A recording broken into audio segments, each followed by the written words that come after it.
Aujourd'hui, Antoine a 6 mois. Il n'a pas passé son premier Noël avec ses parents. Vous avez ces cadeaux de Noël qui l'attendent.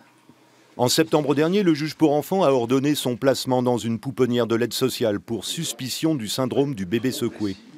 Les parents et leur avocat s'insurgent. Pour eux, l'hématome au cerveau dont souffre Antoine aurait une origine pathologique. On sait dans ce dossier que la maman souffre d'une pathologie extrêmement sévère qui crée des hémorragies d'ailleurs, qui peut, dans certains cas rares mais qui peut exister, être transmissible à l'enfant. Le bébé présentait une arythmie d'ailleurs quelques jours avant la naissance. On a donc déclenché l'accouchement et l'accouchement s'est passé dans des conditions extrêmement pénibles avec les spatules, etc. Lorsque l'enfant est né, il est né avec des bleus sur le visage.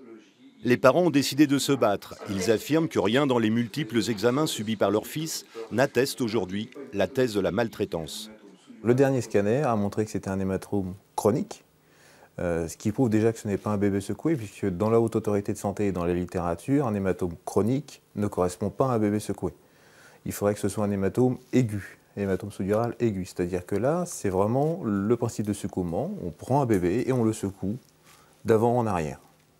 Le problème, c'est qu'Antoine, même sur ses IRM, n'a aucune lésion qui correspond à un bébé secoué. Du côté de la justice, on reconnaît que ces affaires de placement sont toujours délicates. Mais pour le bien de l'enfant, c'est le principe de précaution qui prime. Le placement provisoire initial décidé par le parquet a été décidé en réunion, on s'était mis à 4.